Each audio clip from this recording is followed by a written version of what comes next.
Salut, c'est Dany, bienvenue sur Bricomatos. Aujourd'hui, on va graver, mais ça sera juste après l'intro. Bon, gravure, ça faisait longtemps, hein, non? La société Algo Laser, première fois que je travaille avec eux, ils m'ont proposé de tester la nouvelle mouture du graveur Alpha. C'est la version MK2, donc marque 2, version 2, appelez ça comme vous voulez. Chez eux, c'est MK2. On va voir un petit peu tout au long de cette vidéo ce qu'elle apporte de plus. Mais quand ils m'ont proposé ça, j'ai demandé s'il y avait moyen d'avoir le kit pro qui est un peu plus intéressant. Ce kit pro, c'est simple. Ça comprend un nid d'abeilles. On a ce qu'on appelle une rotarie ou un roller, suivant le cas. Et surtout, le petit accessoire qui me plaît beaucoup, moi, c'est ceci, la caméra. J'ai failli oublier. Il y a les petits rehausseurs, qu'ils appellent les risers, qui permettent de surélever suffisamment l'ensemble du graveur pour pouvoir mettre le rouleau en dessous et qu'il reste encore suffisamment de place. Alors, je vais pas vous faire un gros déballage parce que c'est trop compliqué, il y aurait trop de pièces. Je vais vous montrer toutes les pièces sur la table et on verra après pour le montage. On se reprend plus tard. Et voilà, tout est déballé, je vous montre ça. Allez, la pompe de Air Assist. Voilà, la tête laser, magnifique tête laser, des accessoires. Là, on a des lentilles de remplacement pour la tête, cordon USB, alimentation, cordon d'alim. L'arrière, l'avant, vous voyez le bel écran là? Oh, magnifique. Ici, on a les montants latéraux avec le pont, ce que j'appelle donc cette partie-là, qui va supporter la tête laser et qui va faire une partie du boulot. Ils nous ont gratifié aussi de matériaux, de tests, doc et d'autres choses diverses et variées. Maintenant, il ne reste plus qu'à le monter en lisant la doc.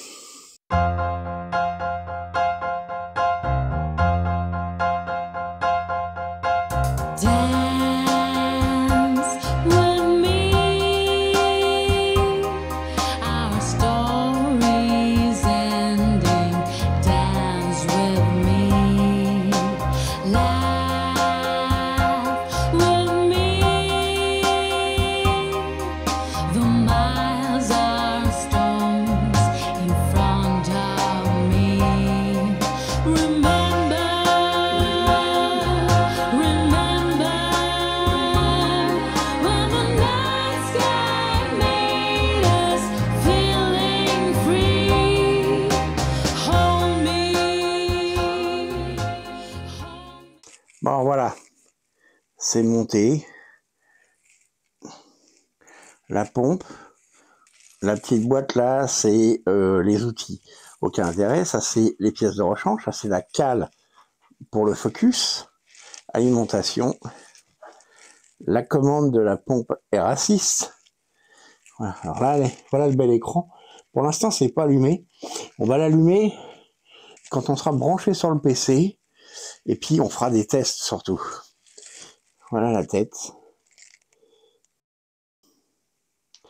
Alors, j'ai essayé de ficeler tout proprement. Voilà, au mieux possible.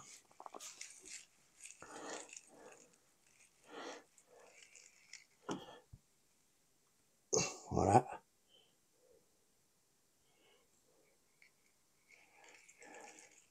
Bon, on va passer aux rehausse, les risers comme ils appellent ça. Ça se présente comme ça. Les pieds, ils se vissent à cet endroit-là. Voilà, chaque pied est unitaire comme ça, mais c'est un pas de vis standard. Et les rehausses, pourquoi? Bah pour ça, le roller. On a une petite doc, hein, on va pas y passer le réveillon. Il y a plein de câbles pour le monter sur à peu près n'importe quel graveur. C'est ça qui est bien, c'est que même si c'est un graveur de la marque, il reste compatible. Voilà. On a des positionnements pour l'écartement des rouleaux, des deux côtés. Le tensionneur ici, qui est à l'avant. On a les parties latérales qui sont plastiques. Toute cette partie-là qui est en alu. La prise qui est ici. Ça respire la construction solide. Et le dernier accessoire, Ha ha ha, ça c'est mon préféré de tous. Là, je vous le dis direct. Je vais tout faire pour être le plus objectif possible dessus. Encore une belle dock. Voilà, elle a un peu pris la forme du truc, mais bon. Toutes les docks Algo Laser sont que en anglais. Et il n'y a que des photos avec des flèches et tout. C'est vraiment super bien fait. L'outil, en voilà une partie. Ça, c'est la feuille de calibration. Voilà, dedans, je pense que c'est la caméra. La caméra, vous voyez, ça paraît très gros, mais la caméra, c'est le tout petit trou au milieu. L'estampillage, il est sur le pied. Sérieux, c'est super beau, c'est super propre. Il y a des petits marquages à droite à gauche. Clac. Ça, c'est bien, vous avez vu l'épaisseur. Je dirais 52 mm d'ouverture. Donc, n'importe quel bureau, plan de travail établi, jusqu'à 52 mm d'épaisseur, vous pouvez monter la caméra dessus.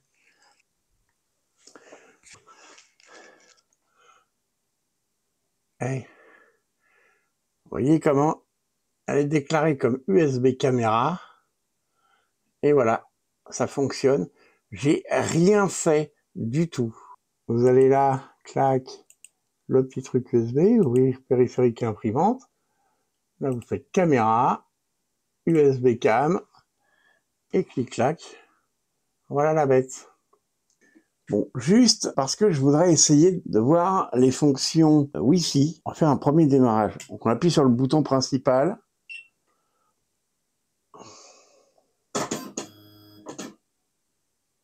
On a eu un home. Je découvre en même temps que vous. Je ne l'avais pas allumé. Je l'avais juste allumé, mais pas plus loin que ça. Alors, déjà le langage, si on peut le changer, on va voir. Hein. French, ah bah oui, devine. Confirme. Alors le panneau tactile est vraiment très très bien. Donc visiblement il a redémarré. À chaque fois on a un home, à chaque démarrage. Connectez-vous au Wi-Fi.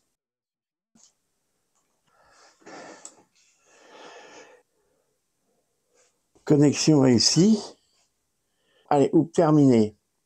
Une fois que le Wi-Fi est réglé, vous atterrissez sur cet écran. Ceci dit, si vous allez dans paramètres là, on peut y retourner. Vous voyez, le Wi-Fi est là. Ensuite, on a le menu machine. Les capteurs, détection d'inclinaison, détection des vibrations, le mode de mouvement, on a haute précision, équilibre ou haute efficacité. Le menu gravure, c'est pas le menu gravure en lui-même, c'est le mode gravure et toutes les détections qu'il vous donne. Hein, pour l'instant, j'ai enlevé la détection de flamme et de poussière, le temps de faire les démos. Quand je vais m'en servir pour graver, je les remettre en route parce que pour moi c'est important. On a les paramètres système, le réglage du langage, la reprise en cas d'interruption. Si juste coupe chez vous, vous touchez absolument à rien, ni à l'objet qui est en train d'être gravé, ni à la tête, vous vous contentez de remettre le courant, et normalement, il redémarre là où il en était. La clé virtuelle USB. Quand on est connecté en USB, si vous voulez que Windows reconnaisse l'appareil, faut le mettre. Le temps d'extinction de l'écran, au bout de 10 minutes, il s'éteint. Les bips, si ça vous embête, nettoyage de la carte SD, donc ça veut dire que normalement, il enlève juste les fichiers que vous avez mis, il laisse tout ce qui est d'origine, et formatage de la carte SD. Mais attention, c'est le formatage de la carte SD interne. Hein. Il n'y a pas de carte SD externe. Tous les autotests de l'appareil, hein, on va pas le faire parce que ça n'a aucun intérêt, et on peut réinitialiser la machine. Là, c'est pour la mise à jour du micro-logiciel. Bon, vous voyez, elle est à jour, hein, et toutes les infos sur la machine. Pour les paramètres, c'est fait. Le menu commande. Les commandes de mouvement classiques. Alors, le mouvement Z, il n'y a rien qui fonctionne, c'est normal, on n'a pas d'axe Z. Pour vous, ça va être juste X, Y. Là, c'est la vitesse de déplacement quand il fait le mouvement. Là, je pense qu'il est réglé à vitesse max. les commandes de la pompe à air. Vous voyez, on peut la régler au poil près, ou sinon, vous montez le curseur. 0. Et là, on va aller tester la mise à jour du micro-logiciel. C'est à jour, comme on peut le constater. Et on a, pareil pour, alors ce qu'ils appellent enclosure, c'est une boîte qui se met autour et qui permet de récupérer toutes les fumées, et le menu gravure. On peut graver de la carte SD. Souvent, quand vous ne mettez pas la clé au début, il ne la trouve pas. Je vais l'enlever, on va voir ce que ça fait. Voilà, là, il n'y en a pas. Vous pouvez faire ce que vous voulez, il n'y en a pas. Quand vous allez la brancher dessus, oui, il nous a mis un message, mais en fait, il la reconnaît. Parce qu'il l'a retrouvée. Mais des fois, ça ne s'allume pas. Il faut vraiment cliquer une fois dessus. Et là, il va voir. Et là, il vous donne ce que vous avez dans votre clé. Vous voyez un fichier, vous pouvez cliquer dessus. Et sinon, vous allez dans la carte SD interne, Engraving Material, et là, vous avez tout un tas de fichiers d'origine, vous avez 13 pages. Hein, vous prenez n'importe quel truc, voilà, vous allez dessus, vous cliquez, il vous permet de le voir, vous faites gravure, vous pouvez régler tout, hein, la qualité, vous pouvez régler la puissance du laser, voilà, vous pouvez même régler le nombre de passages, c'est vraiment génial. Et le matériau sur lequel vous gravez, bois, métal, acrylique et contreplaqué, parce qu'il estime que contreplaqué, c'est pas pareil, et c'est lui qui a raison. Voilà ce petit menu. Bon, excusez-moi un peu pour le foutoir, mais je voulais vous montrer l'installation de la caméra. Vous voyez, c'est nickel. Ah oui, puis, dernier petit détail. Vous voyez là, on peut l'arrêter comme ça, la machine. Bon, je vous conseille quand même de faire ça. Et tant que faire se peut, de débrancher l'alimentation. Alors, petite gravure, j'ai mis la planche, je l'ai calée partout pour qu'elle ne bouge pas. Hein, on fait bien gaffe au focus.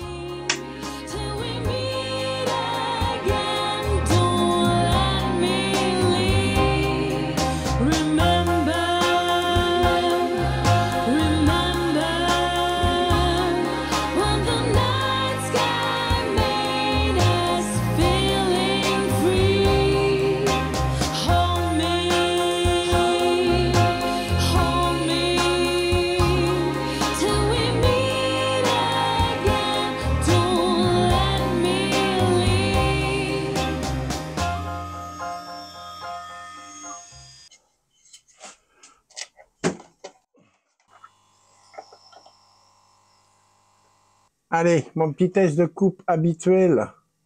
En 1 fois 300, on tente le coup.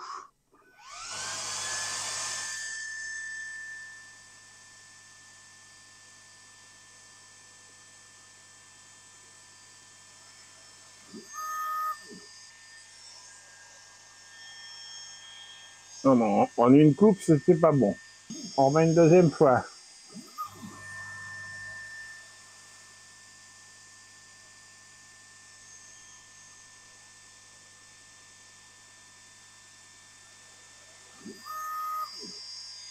Ah oui, là c'est coupé.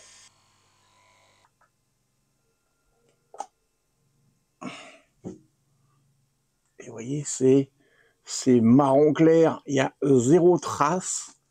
J'adore.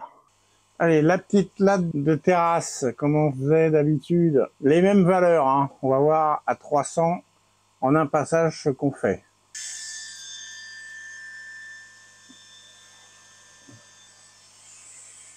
On va se mettre à 250. Parti.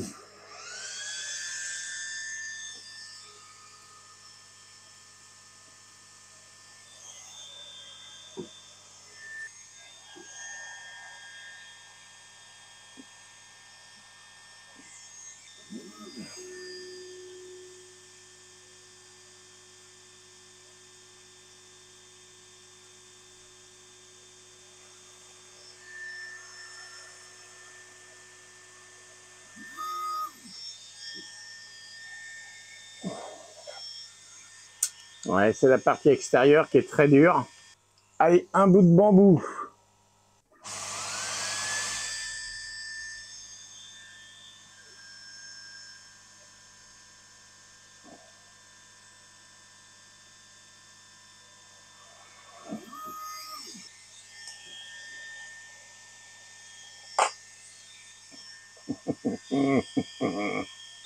Allez, là, on tape dans le dur. Allez, la planche de pain. Comme je dis toujours, vaut mieux être vite et passer plus de fois. Donc on va se remettre à 300, à 100%, un passage. On va voir ce que ça donne.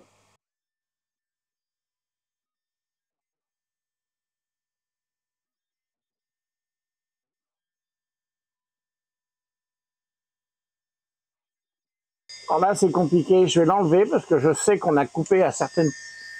Et il y a des endroits, ici, ça a coupé clairement. Là, par défaut, je vais me mettre sur 6 passages et on verra à quel moment il tombe, s'il tombe.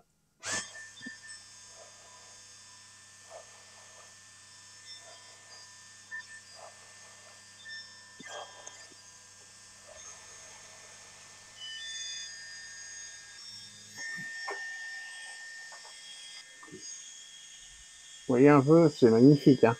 Là, on a des traces un tout petit peu plus brûlées. Ici, c'est le point d'accroche. C'est un peu le problème du bois brut. Et ici, ça a très bien coupé. Ici, c'était plus compliqué. Mais voilà, on peut y arriver. Bon, comme vous pouvez voir, là, le graveur, il est monté sur échasse. Donc, avec ce qu'ils appellent les risers. Donc, pour surélever. Alors, ce qu'on va utiliser, ceci. Moi, j'appelle ça un roller. On va graver un logo sur ce verre.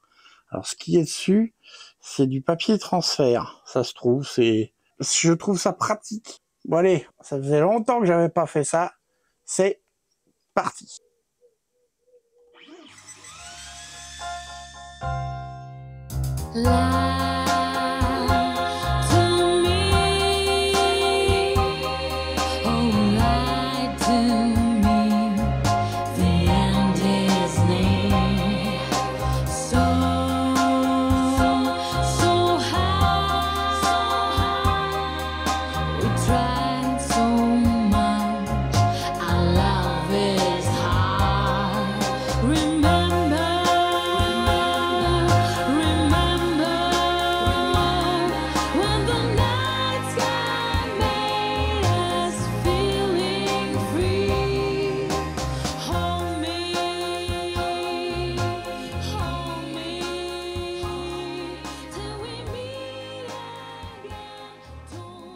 On n'a plus qu'à le nettoyer. Alors, je suis pas certain du résultat, on verra ça. Maintenant, on va tester la caméra. Alors, je vous ai pas fait en vidéo toute la session calibrage de la caméra. C'est un peu long, c'est pas très compliqué, mais il faut bien suivre toutes les instructions. Donc, on va prendre une carte de visite en aluminium. Vous voyez, petite carte de visite noire comme ça. On va en prendre une. On va la poser à l'arrache sur le nid d'abeille, parce que je préfère faire ça sur le nid d'abeille. Je vais faire la démo sur une carte, mais vous pouvez en mettre 4, 5, 6, même si elles sont pas disposées parfaitement. L'intérêt, c'est que la caméra, vous allez pouvoir visualiser votre support et tourner votre modèle suivant ce que vous voulez faire. Voilà, c'est super facile d'utilisation. Ben, on va voir ça tout de suite. On place un petit peu à l'arrache comme ça. Ensuite, on va aller là dans Lightburn et on va, sur les commandes de la caméra, on va faire mettre à jour la superposition. Là, on a la position exacte. On va aller chercher un petit modèle. Tête d'ours, voilà, hop, clic, on va chercher notre tête d'ours, mettre à jour la superposition. On prend notre tête d'ours, on vient la placer dessus. Et là, si je la mets comme ça, elle va être en biais, donc on va tout zoomer. Vous voyez, on va le faire en grand, comme ça, ce sera plus facile. Hop, on sélectionne notre tête d'ours. On va la... Non, j'ai pas pris comme il fallait. Vous voyez, il faut qu'on ait la souris qui ait la forme de la petite flèche qui tourne. Et on va le tourner bien. Hop, on va la centrer un peu mieux. Elle n'est pas bien tournée, là, c'est moche. On va la mettre en haut, puis tiens, on va s'amuser. On va faire une zone de texte. On va prendre la bonne. Et on va mettre... Brico, matos. Pour être sûr que je suis bien aligné, vous le descendez là. Hop. Ricomatos. On va les se mettre dans les calques. Voilà. Vous voyez, tout est orienté. Ma plaque, elle est pas droite. Elle est vraiment mal positionnée. Mais on peut quand même venir mettre notre gravure dessus. Hop, on se passe en mode laser. On va faire un cadrage histoire de...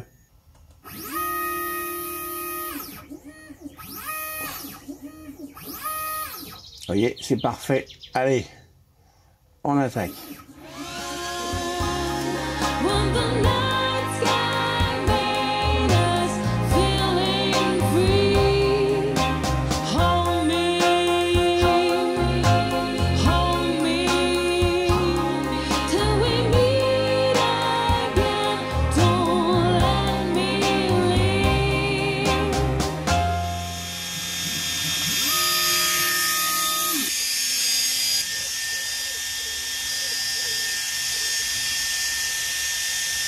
L'écriture ça va pas, je pense qu'on va trop vite, ou il y a quelque chose qui va pas. Mais regardez, la tête d'ours, elle est nickel, et surtout, la carte, elle avait beau être mise comme ça l'a gravée parfaitement.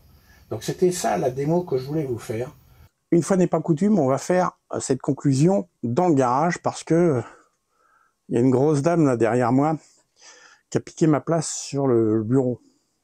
Donc en attendant de lui faire une vraie place bien définitive, je fais cette petite conclusion dans le garage. Cet Algo Laser Alpha Mark II, qu'est-ce que j'en dis exactement?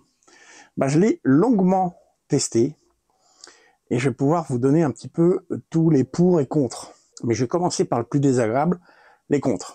Perso, j'ai un tout petit peu galéré pour le montage, mais allez, on va être gentil, très peu finalement. Alors le petit truc qui m'a un petit peu agacé, c'est quand j'ai voulu le connecter. J'ai plusieurs solutions pour le tester. J'ai mon gros PC de bureau, j'ai le PC de madame, qui est un portable, et j'ai mon ancien PC portable là, qui commence à avoir un bon âge, on va dire, et qui est sous Windows 10. Le PC de madame aussi, le gros PC, il est sous Windows 11. Sous Windows 11, il n'a pas voulu. Quel que soit le cordon que je mettais, quel que soit l'ordre dans lequel j'allumais le PC, le truc, le graveur, rien à faire.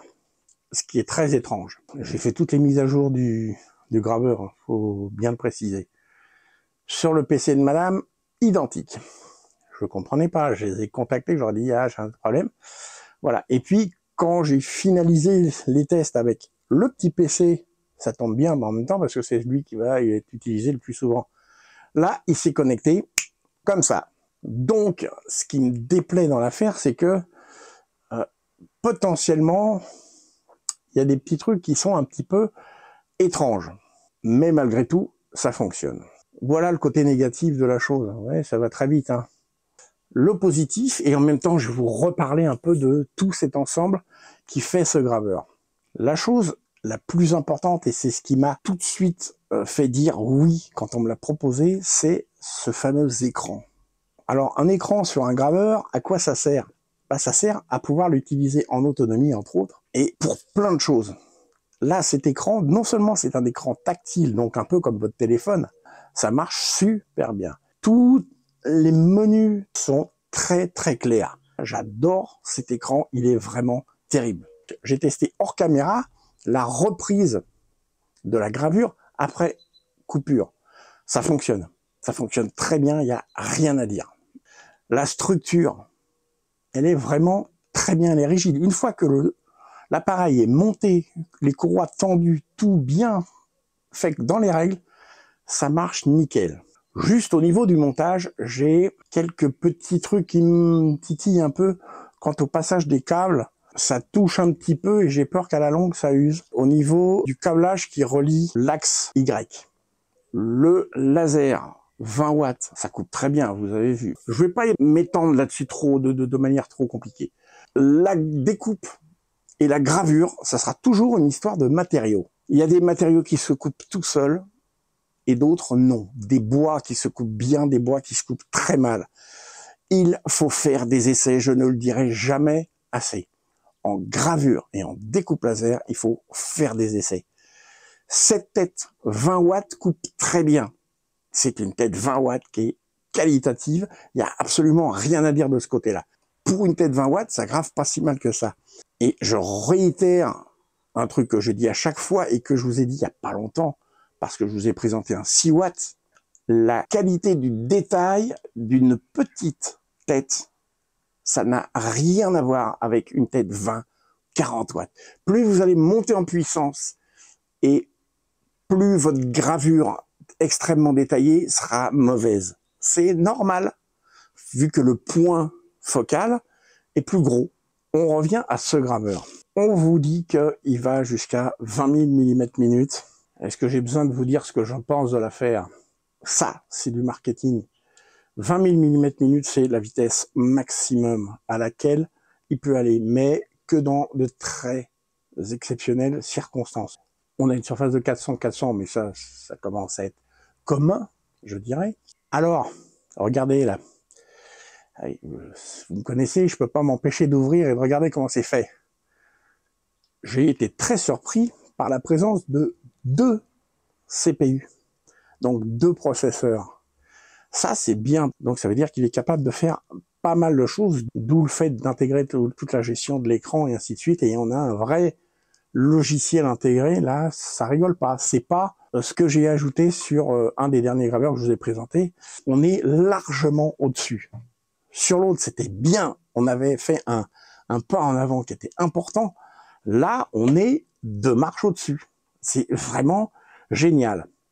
J'ose même pas penser aux améliorations qui pourront être apportées éventuellement sur la future Delta Mark II, là, de chez Algo Laser. Oh, celle-là, si je peux avoir la chance de la tester, je vous garantis que je vais m'amuser. Voilà, ça c'est tout l'ensemble de ce graveur. Finalement, qu'est-ce que je peux lui reprocher? Bah, pas grand-chose. Mais il me revient en tête 2-3 petits trucs qui me titillent. On a une pompe des racistes qui est intégrée. Chaque fois, il y a quelque chose qui l'enclenche, même quand il faut pas. Donc ça, c'est un petit peu, ça doit être un petit bug. Hein, Algo Laser, si vous pouvez faire quelque chose, hein, quand on est en liaison Lightburn, si vous cliquez sur déplacer ou faire quelque chose, vous avez la pompe qui se met à 2. 2 sur l'échelle, je crois que c'est 10. Donc il se met à 2, c'est pas terrible. En revanche, j'ai failli oublier de vous parler de mon impression générale du truc qui m'a fait le plus kiffer sur cet appareil, la caméra. Alors, elle est compatible à 100%, je la prends, je la branche sur mon ordinateur de bureau, j'ai une webcam sans rien faire sur Windows 10 ou 11. Vous pluguez et ça marche. C'est une caméra USB standard, ça j'adore, bravo Algo Laser pour ça. Bravo de ne pas avoir fait une caméra propriétaire, ça c'est génial. Même si la partie calibration de la caméra est un peu, je veux dire, fastidieux, c'est pas compliqué, mais c'est long. Pour calibrer, on vous donne cette petite feuille avec plein de points. Des fois, vous allez la placer, il va vous dire « Ah, c'est pas bien, tu la déplaces de 3 mm, tu refais la photo. Ah, mais c'est génial !» Voilà, donc c'est un petit peu fastidieux, mais il n'y a pas besoin de le faire 50 fois, sauf si vous vous amusez à déplacer votre graveur à chaque fois. Mais si vous repliez votre mât qui supporte la caméra, et ainsi de suite, à chaque fois vous allez devoir la régler, je préviens d'avance. Une fois que vous l'aurez fait 1, 2, 3 fois, vous allez voir, ça se fait bien finalement. Mais alors, la praticité de la caméra, c'est génial. Lui, la plaque, elle était mise comme ça, à la limite, je l'ai jetée sur le nid d'abeille, elle est tombée de traviole, un peu comme ça ou comme ça, je sais plus. Et je suis venu mettre ma figure dessus. Vous l'avez vu. Ça marche super bien, il est centré. Bon, c'est peut-être pas la perfection absolue. Non, il est un tout petit peu trop à gauche, mais il est centré droit sur la plaque, alors que la plaque était en biais. Ça, c'est génial. Ça veut dire que, quoi que vous fassiez, si votre planche n'est pas complètement droite, parce que quand vous le placez de manière traditionnelle sans la caméra, vous allez placer, vous allez faire un cadrage. Alors des fois avec les têtes, surtout là, on a une tête, on n'a pas de repère externe à la tête, comme sur certains graveurs. Et là, cette tête-là précisément, le capot de protection, il arrive à 5 mm du support. Donc vous voyez jamais exactement où est votre tête. Pour cadrer, c'est un enfer. Personnellement, je trouve que c'est un enfer. Avec ça, vous n'êtes pas emmerdé, vous n'avez pas besoin de cadrer. Vous cliquez sur le petit bouton, il vous fait une photo, Vous voyez votre support, vous êtes sur votre Lightburn. Ça marche aussi avec le laser Gerbel, je le dis comme ça au passage. Vous êtes sur votre logiciel, vous prenez votre sujet, vous le placez comme vous voulez, exactement, vous pouvez zoomer, vous le placez ultra bien. Gravage, ça fonctionne. Et c'est bien placé à chaque fois. Vous pouvez mettre 4, 5, 6 petites cartes comme ça, même si elles sont pas alignées, vous en foutez. Sur le logiciel, vous les placez une par une, super proprement, ça fonctionne. Ça, c'est absolument génial, c'est une option géniale. Quoi dire de plus là-dessus? Je valide, par exemple. Génial. Vraiment, je suis très content de ce laser. Même si c'est pas le meilleur laser du monde, hein, parce que, attention, on est dans un niveau de gamme déterminé. Hein, on n'est pas dans la gamme de ceux qui vendent ça à plus de 1000 balles. Si vous voyez de qui je veux parler. On est dans une gamme milieu de gamme, mais on est dans le très haut du milieu de gamme. C'est vraiment très bien. Voilà. C'est un des meilleurs lasers que j'ai testé aujourd'hui, dans les 20 watts. Niveau de ses fonctionnalités, rien à dire. Voilà. Je vais pas épiloguer pendant des heures là-dessus. 2 petits mots à propos du Rotary, du roller, appelez-la comme vous voulez. Il est pas mal, mais j'aurais aimé, surtout à notre époque, à l'heure actuelle, il y a tellement de fabricants qui ont conçu des rollers qui font et rouleau et mandrin, ça serait bienvenu de faire quelque chose de similaire. Le mandrin, c'est quelque chose de très bien pour les gravures, sur les objets cylindriques, sur des bagues, sur des verres, et ainsi de suite. Parce que là, pour graver mon verre, je vous le remets là, il a fallu que je trouve une bidouille, que j'incline un petit peu, que je mette une cale d'un côté, en dessous le roller, pour que mon plan supérieur soit droit. Bah oui, sinon, c'est pas drôle. Voilà. Si vous êtes toujours là, je vous remercie d'avoir regardé cette vidéo jusqu'au bout.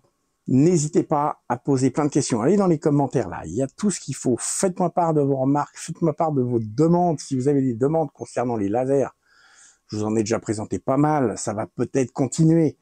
Dites-moi ce que vous avez envie de voir, ce que vous aimeriez voir. Et voilà, tout ce que vous avez envie de dire. Et vous savez quoi? Je vous dis à très bientôt pour une nouvelle vidéo.